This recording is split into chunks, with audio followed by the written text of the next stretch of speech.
Home delivery home 5 minute में service भैया कि हमारो के लगही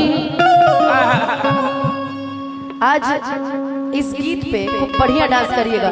आप भी आइए, अब आमा जी आप भी आइए। अम्मा जी नहीं अच्छा एक बात बताओ, तोरा ओकरा से कोनो दिक्कत बका? ना हमरा ओकरे के पीछे हाथ धो के पड़ल बड़े। आर्गन वाले भी काहे बैठल बड़े, हमरा भी काहे नहीं बैठल।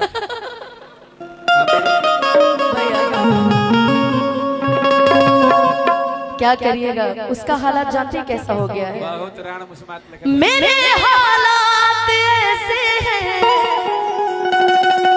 कि मैं कुछ कर नहीं सकता।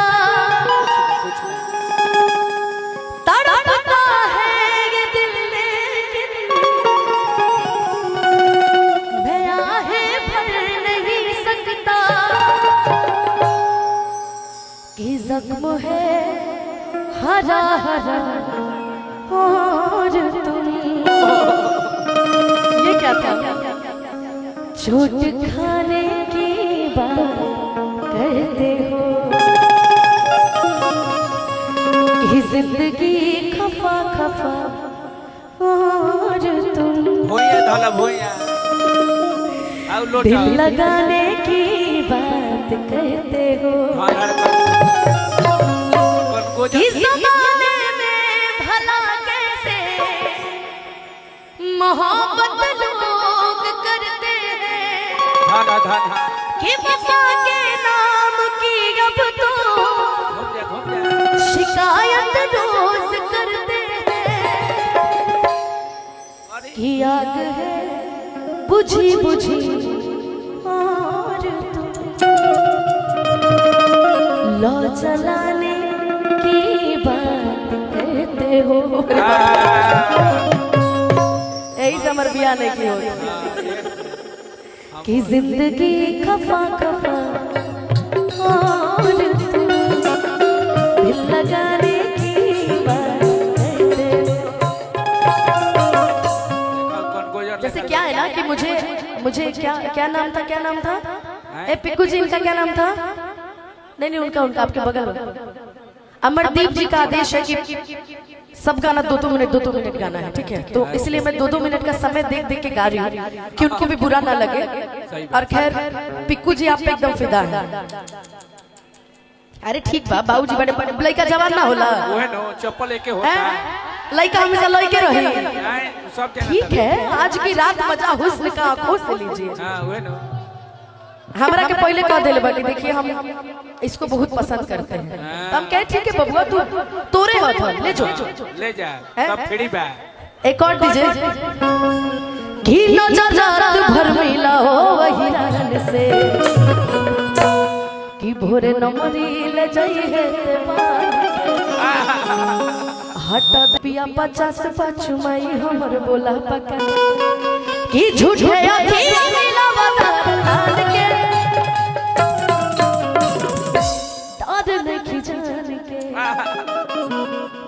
ता खाली नजरी मिलावा यही रहल से ता नजर रात भर मिला हो वही रहल से भोरे नमरी ले जाई है ते बांध के नजर रात भर मिला हो वही रहल से भोरे नमरी ले जाई है। क्या जी पंडित जी का बेटा? ना पंडित जी ने याद ही ना भाई। अरे हम अपना मित्र के कहता नहीं सम्मेलन करवैल हो कि हमरो के लगही सुतालिए आमा ए अम्मा कि बेटा राउर पी के रोज का करेला करेले डरामा। लेकिन तू निश्चिंत हो, तहार पियवा नहीं पिय ना पिक्कू नहीं पिय तहार पियवा होने अमरदीप जी खड़ा बने। हां देखो तू तो केहू के अपना सकता हां है। केहू के बबुओ जी खुश, बेटुओ खुश। हां 2 in 1 अरे क्या शादी के बाद आप हां ये कोई बात नहीं होती है। कौन सा था? पटना में लेके मकानिया रखले बनिया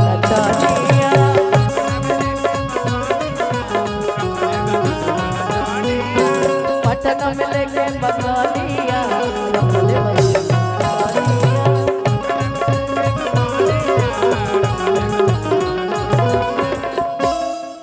मुद्दे पर कि हमारो के लगही सुता दिए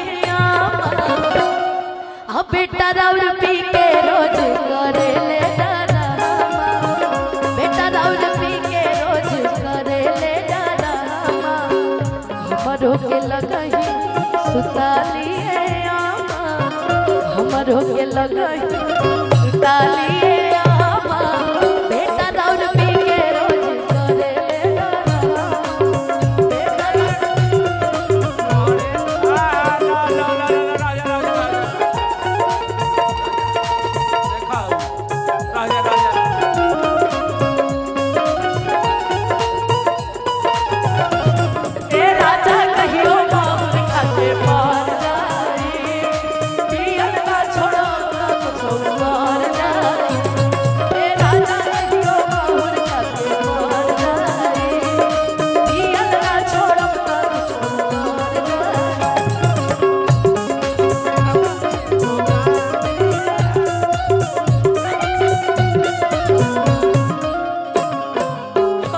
देखिए रितेश भैया, अलग अलग माहौल में अलग अलग लोग रहते हैं।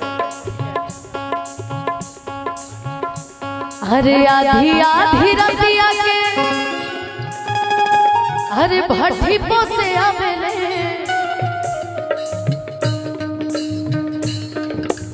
पीट के बड़ी हो लागे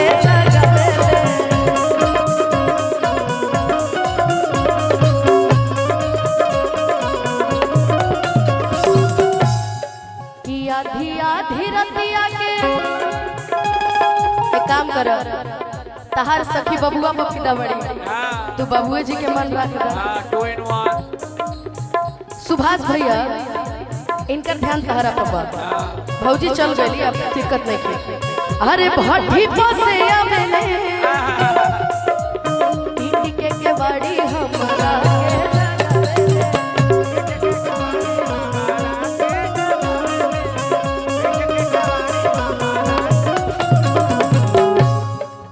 मारे खाती दौरा से ए अमरदीप जी इहे हमें तहर बलम हुआ धाना धाना ओए तहर मजनुआ में शादीशुदा मर्दों को प्यार नहीं होता है जी एकदम होला क्या बात कर रहे हो दूधू को मेरा रूपा आई सर की या का मारे खाती दौरा से लेके हरे बसवा के खामा बेटा राउर पी